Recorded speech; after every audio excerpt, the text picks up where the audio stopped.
Hello everyone, नमस्कार मेरे प्यारे दोस्तों। मैं हूं कुणाल और आज हम लोग पढ़ने वाले हैं वेब ऑप्टिक्स के बारे में। तो आइए एक बार हम सिलेबस देख लेते हैं। और सिलेबस देखने से पहले यार ये वीडियो किन के लिए होने वाला है, तो जो लोग मेडिकल की तैयारी कर रहे हैं, जो लोग इंजीनियरिंग की तैयारी कर रहे हैं और जो लोग 12th बोर्ड देने वाले हैं या किसी राज्य के स्टेट बोर्ड के हो वो स्टूडेंट, तो उनके लिए ये वीडियो है। और ये न्यूमेरिकल पर्सपेक्टिव से थोड़ा सा ज्यादा हम लोग न्यूमेरिकल के बारे में डिस्कस करने वाले हैं। तो यार सबसे पहले हम सिलेबस देख लेते हैं और ये है आपका कुछ सिलेबस है, ठीक है। तो ये है हमारा वेव ऑप्टिक्स का सिलेबस है और वेव ऑप्टिक्स में हम लोगों को क्या क्या पढ़ना है। तो अगर हम बात करें कि वेव ऑप्टिक्स में हम लोगों को क्या पढ़ना है, तो एक तो आपको पेन आ जाओ, ठीक है। देखिए तो क्या क्या आपको पढ़ना है। तो वेव फ्रंट के बारे में पढ़ना है और क्या पढ़ना है, तो हाइजन के प्रिंसिपल के बारे में पढ़ना है और क्या पढ़ना है मेरे भाई, तो laws of reflection and refraction using Huygens principle, ये पढ़ना है। और क्या पढ़ना है, तो इंटरफेरेंस पढ़ना है, यंग्स डबल स्लिट एक्सपेरिमेंट के बारे में पढ़ना है and expression for fringe width के बारे में पढ़ना है। और क्या पढ़ना है, तो कोहेरेंट सोर्सेज के बारे में पढ़ना है and sustained interference of light के बारे में पढ़ना है। और क्या पढ़ना है, तो diffraction due to a single slit width of central maximum, polarisation के बारे में पढ़ना है, प्लेन पोलराइज्ड लाइट के बारे में पढ़ना है, Brewster's law, uses of plane polarised light and polaroid के बारे में पढ़ना है। तो ये कुछ चीजों हम लोग अपने इस वीडियो के अंदर कवर करने का कोशिश करेंगे। एक आध दो वीडियो के अंदर, 2-3 वीडियो मतलब इसके पार्ट हो सकते हैं, है ना। तो ये चीज हम लोगों को पढ़ना है और साथ साथ में अपना एनसीईआरटी का बुक भी है। तो चैप्टर नंबर 10 और वेब ऑप्टिक्स, ठीक है। और ये है अपना इंट्रोडक्शन पोर्शन, है ना, कि 1637 ईस्वी में Descartes gave the corpuscular model of light and derived Snell's law, it explained the laws of reflection and refraction, like ये सारा कुछ लिखा हुआ है राम कहानी। तो जब हम NCERT line by line series की बात करेंगे तो उस समय तो हम इसके बारे में जरूर ही डिस्कस करेंगे। बट अभी यार हमारा जो एंड गोल है वो अभी न्यूमेरिकल पर्सपेक्टिव से थोड़ा सा बेस बनाना है कि न्यूमेरिकल हमारा कैसे बनेगा, है ना। तो आइए उसके बारे में हम लोग चर्चा करते हैं। और यार ये जो वेव वाली कहानी है ना, ये वेव वाली कहानी हम लोग कहाँ से सुनते हैं मेरे भाई, तो साउंड टॉपिक से सुनना शुरुआत होता है हमारा वेव के बारे में, है ना। और जब हम लोग यार साउंड 6 क्लास में होते, 9th क्लास में होते, तो साउंड के बारे में पढ़ते कि साउंड कैसा वेव है ना। उसके बाद फिर हम लोग जानते हैं कि लॉन्गिट्यूडनल वेव क्या होता है, ट्रांसवर्स वेव क्या होता है, उन सब के बारे में पढ़ते। बट यहाँ थोड़ा सा क्लास 11th में जो हम लोग पढ़े होते हैं उससे हम कोरिलेट करने का कोशिश करेंगे कि क्या क्या हम लोगों ने क्लास 11th में पढ़ा है। तो आइए देखते हैं कि क्या क्या हम लोग पढ़े, थोड़ा सा रिकॉल करते हैं। तो सबसे पहला सा मेरा पॉइंट है कि रिलेशन बिटवीन हम लोगों को जानना है पाथ डिफरेंस, है ना। पाथ डिफरेंस, और पाथ डिफरेंस को डिनोट किया गया है डेल्टा एस से।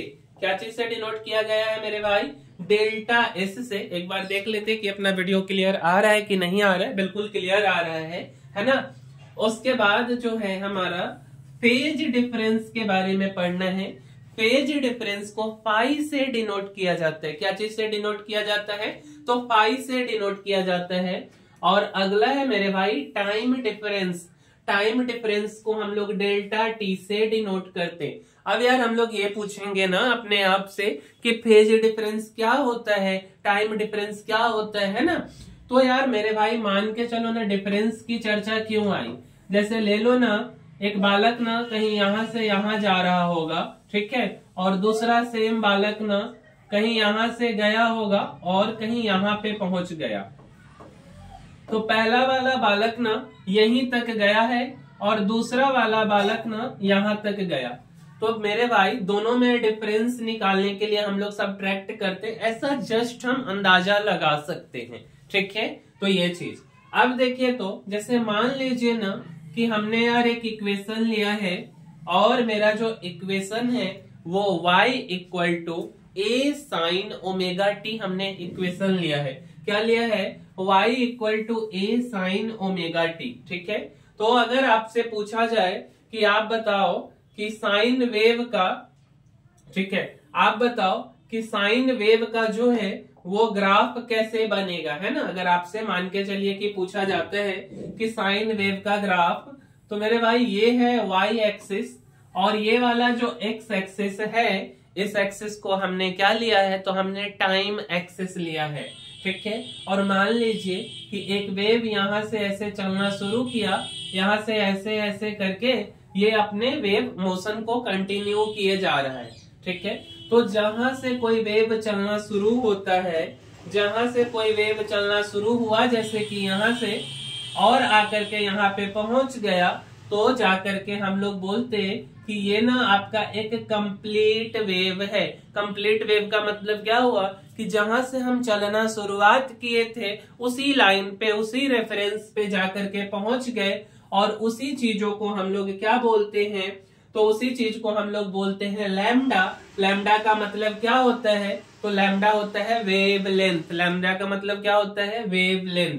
अच्छा, यहां से यहां जाने में कुछ समय जरूर लगा होगा, है ना। ऐसा तो नहीं कि यहां से वेव चलना शुरू हुआ और अचानक से यहां पहुंच गए। जो भी समय लगा होगा उस समय का मेरे भाई हमने नाम दिया है कैपिटल टी। और ना कुछ एंगल भी बना, जैसे मान लीजिए कि हम अगर यहाँ इस पॉइंट से यहाँ पे चले तो एंगल बना है 180 डिग्री का। ठीक है, और यहाँ से अगर हम वापस यहाँ पहुंच गए तो फिर से 180 मीन्स टोटल एंगल 360 डिग्री का। तो हम उसको क्या लिख सकते हैं? 2 पाई लिख सकते हैं। ठीक है, और एक वेव की हम बात कर रहे, एक वेव का वेवलेंथ लैम्डा है। क्लियर है? ठीक है, अच्छा, अब इसी फिगर की मदद से हम पाथ डिफरेंस, टाइम डिफरेंस, है ना, इन सब के बारे में चर्चा करेंगे। ठीक है, तो देखिए, तो आइए इसके बारे में चर्चा करते हैं। ठीक है, आप यार वीडियो पॉज करके आप इसको नोट कर सकते हैं, है ना। देखिए, तो सबसे पहला सा जो बात है कि मान लीजिए कि मेरे पास ना पाथ डिफरेंस लैम्डा है। पाथ डिफरेंस क्या है मेरे पास? तो मेरे भाई लैम्डा है। ठीक है, तो लैम्डा पाथ डिफरेंस के लिए ना आप जो चीज देखें, आप क्या देखें कि ये वाला ना टाइम एक्सिस होता था और ये वाला क्या होता था? तो वाई एक्सिस होता था। यहाँ से कोई चलना शुरू किया और यहाँ पे पहुंच गया, है ना, तो इसको हम क्या बोलते थे? तो इसको हम बोलते थे लैम्डा, और ये होता था वेवलेंथ। ठीक है, और इसके लिए जो फेज डिफरेंस होता था कितना होता था? मीन्स एक फेज से दूसरे फेज में चला गया, मीन्स की एंगल कितने का बना? तो 2 पाई का बन गया। तो अगर पाथ डिफरेंस लैम्डा है तो फेज डिफरेंस कितना होगा? तो फेज डिफरेंस हो जाएगा 2 पाई। ठीक है, कितना हो जाएगा? 2 पाई। अच्छा, अगर हम आपको बोले कि अगर पाथ डिफरेंस 1 रहता तो फेज डिफरेंस कितना होता? तो आपका आंसर होता कि 2 पाई अपॉन लैम्डा हो जाता। तो अब हम आपको पाथ डिफरेंस डेल्टा एस दे देते, पाथ डिफरेंस क्या दे देते? डेल्टा एस दे देते, तब आप फेज डिफरेंस बताइए, तो आप क्या बोलेंगे? तो आप बोलेंगे 2 pi upon lambda into delta S. क्या बोलेंगे? 2 pi upon lambda into delta S. तो वही बात यहाँ लिखा हुआ है। जैसे देखिए, हम कुछ चीजों को यहाँ बता रहे हैं ना, वो चीज हट जा रहा है, तो आप इसको नोट करते चलिएगा। ठीक है, तो यहाँ लैम्डा है। ठीक है, तो लैम्डा जब पाथ डिफरेंस हो रहा तो फेज डिफरेंस कितना हो जाता? तो फेज डिफरेंस आपका 2 पाई हो जाता। तो 1 की अगर हम बात करेंगे तो 2 पाई अपॉन लैम्डा, और जब हम डेल्टा एस की बात करेंगे तो क्या हो जाएगा?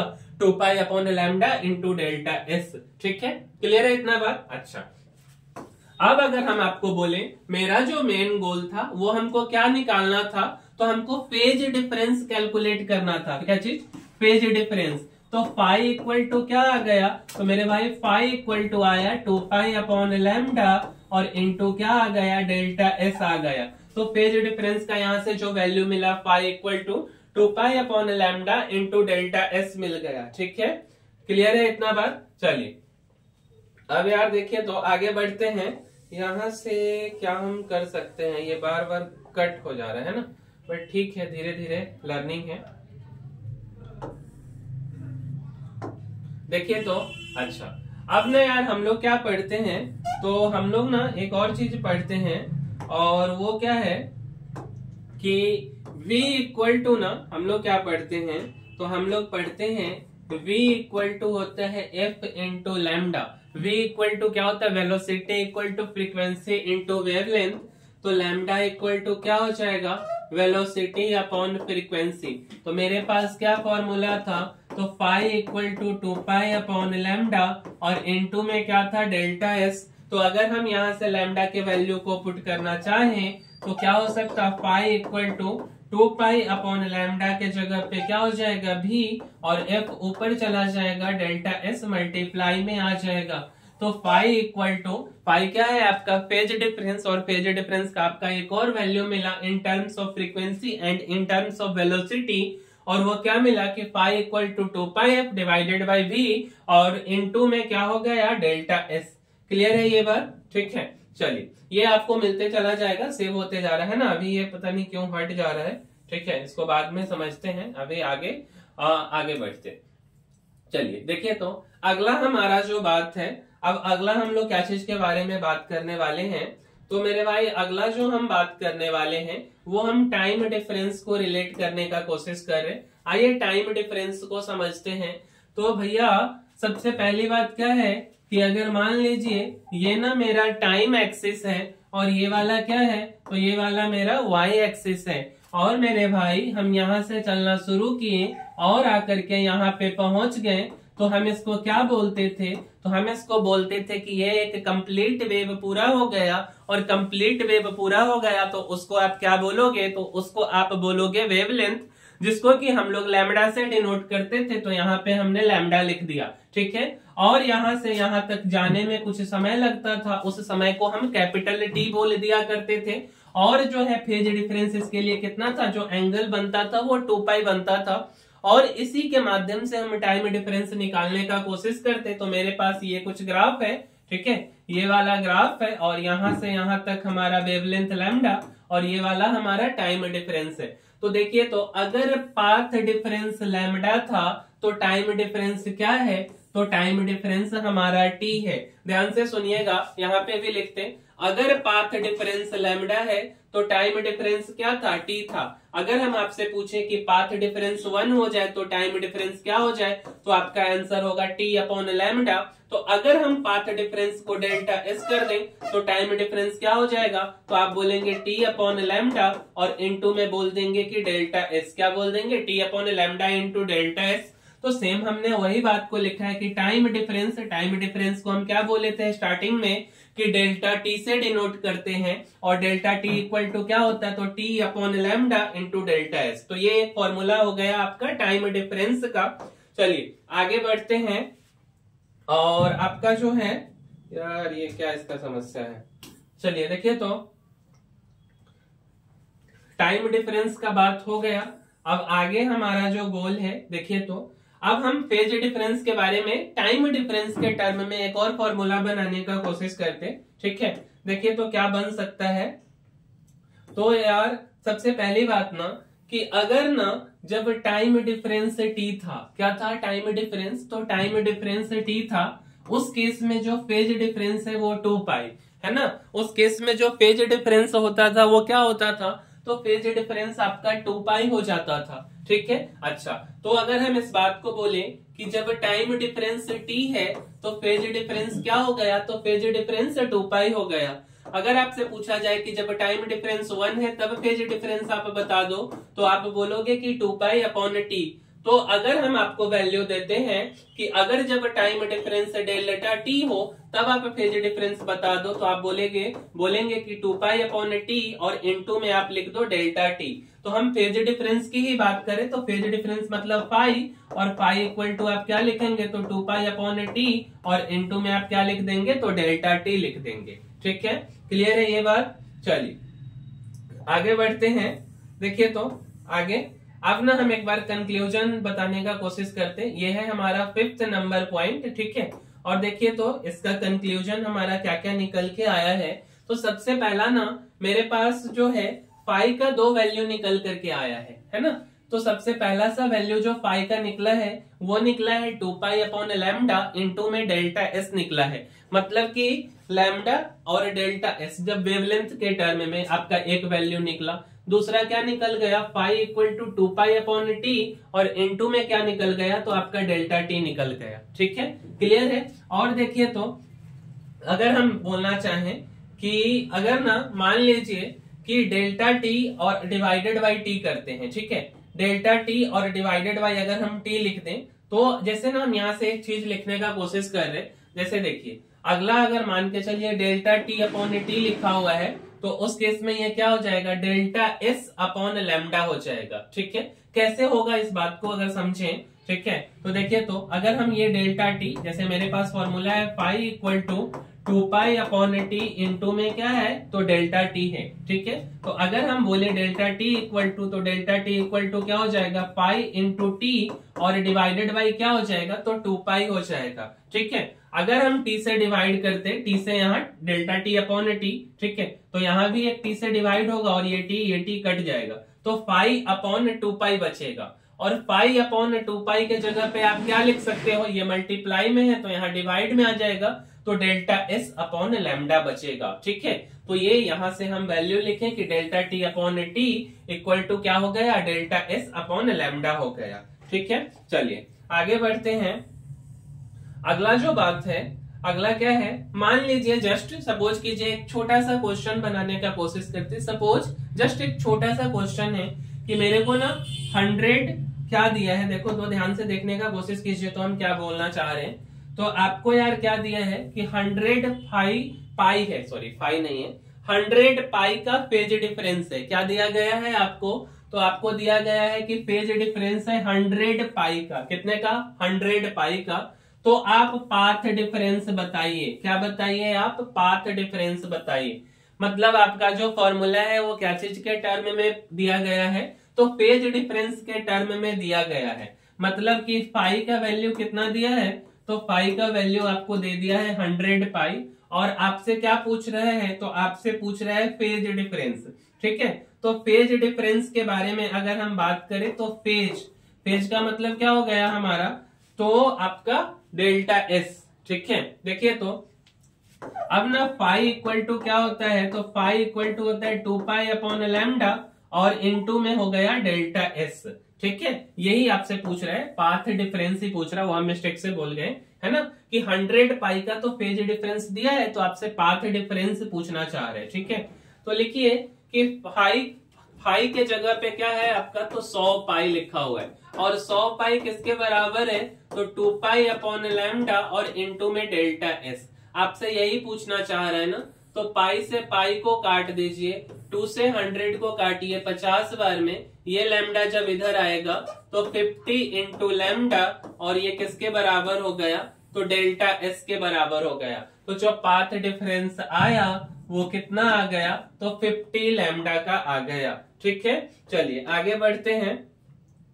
तो delta S equal to 50 lambda है ना। तो यार इस वीडियो में इतना ही तक है। ठीक है, इसके बाद हम आपको जस्ट बता देते हैं कि हम लोगों को क्या क्या पढ़ना है। अगला अब जो वीडियो आएगा इसका जो कंटेंट है थोड़ा सा बड़ा होगा है ना, तो क्या क्या पढ़ना है हम जस्ट आपको बताने का कोशिश करते हैं। तो जैसे कि दूसरे पॉइंट से हम अगले वीडियो में पढ़ेंगे, लाइक एम्पलीट्यूड का रेशियो है, इंटेंसिटी है, इंटेंसिटी मैक्सिमम कब होगा, इंटेंसिटी मिनिमम कब होगा, इसका रेशियो, और फिर इसके बाद काफी सारा क्वेश्चन का प्रैक्टिस करेंगे। ठीक है, तो ऐसे कर करके हम लोग आगे बढ़ेंगे। बट हमारा जो क्लास होने वाला है वो मुख्य रूप से क्वेश्चन ओरिएंटेड होने वाला है और एग्जाम पॉइंट ऑफ व्यू से काफी काम का होने वाला है। तो मेरे भाई जो लोग भी सीरियस कैंडिडेट हैं, चाहे वो मेडिकल के हो, चाहे वो इंजीनियरिंग के हो, चाहे वो किसी अदर एग्जाम के भी क्यों ना हो, अगर उनके काम का है ये वीडियो तो आप प्लीज उनको शेयर कर दीजिए। ठीक है, और मिलते हैं अगले वीडियो में। क्वेश्चन पर्सपेक्टिव से ये वीडियो काफी इंपॉर्टेंट है, आपको बहुत ज्यादा यहाँ पे थ्योरी नहीं मिलने वाला है, बट जो क्वेश्चन बनाने के लिए जितना थ्योरी पर्याप्त होगा उतना हम देने का पूरा कोशिश करेंगे। फिर भी अगर कुछ छूट जाता है तो आप कमेंट में आकर के पूछ सकते हैं, ठीक है। और अगर वहां से भी नहीं होता है तो आप हमारे नंबर पे व्हाट्सएप कर सकते हैं। मेरा नंबर ये है, ठीक है। आप इस नंबर पे 7488192063 इस नंबर पे आप व्हाट्सएप कीजिए, ठीक है। और अगर आपको कोई डाउट है तो, और जो है आपको डाउट का जो भी सॉल्यूशन होगा वो जब समय रहेगा तो आपको मिल जाएगा। और अगर कोई सीरियस कैंडिडेट हैं जो कि मेडिकल का तैयारी कर रहे हैं और वो चाहते हैं कि उनका क्वेश्चन प्रैक्टिस नहीं हो पाया है सही से उनका क्वेश्चन प्रैक्टिस अगर सही से नहीं हो पाया है और आने वाला ना काफी कम ही समय बचा हुआ है, जैसे अभी चल रहा है, आज है दिसंबर और 15 दिसंबर है, ठीक है। 15 दिसंबर है तो आपका मई में एग्जाम होगा। 3-4 मंथ है, जनवरी फरवरी मार्च अप्रैल। और अगर आपको लगता है कि आप जितने भी जगहों से पढ़ लिए हैं और आपका क्वेश्चन प्रैक्टिस बिल्कुल भी नहीं हुआ है तो आइए 4-5 महीने में कम से कम हमारे पास में 4000-5000 के आसपास क्वेश्चन प्रैक्टिस करेंगे, जो कि आपके टोटली ना एग्जाम पॉइंट ऑफ व्यू से काम का होगा, ठीक है। तो आप इसके लिए भी हमको कांटेक्ट कर सकते हैं। और हम दूसरा नंबर दे रहे हैं, अगर मान लीजिए कि हम इस नंबर से आपका कांटेक्ट नहीं हो पाता है तो मेरा दूसरा नंबर आप नोट कर लीजिए 9572912429। अगर कोई भी है जो मेडिकल कैंडिडेट है और सीरियस कैंडिडेट है जो एग्जाम के लिए तैयारी करना चाहते हैं, अगर वो मेरे साथ आकर के मेरे साथ टेबल पे बैठ करके और अगर साथ में मिल करके तैयारी करना चाहते हैं तो आइए, या इस नंबर पे आप कांटेक्ट कीजिए। आगे जो पॉसिबल सॉल्यूशन हो सकता है उसके बारे में हम लोग बात करते हैं, ठीक है। तो यार मिलते हैं अगले वीडियो में, तब तक के लिए धन्यवाद।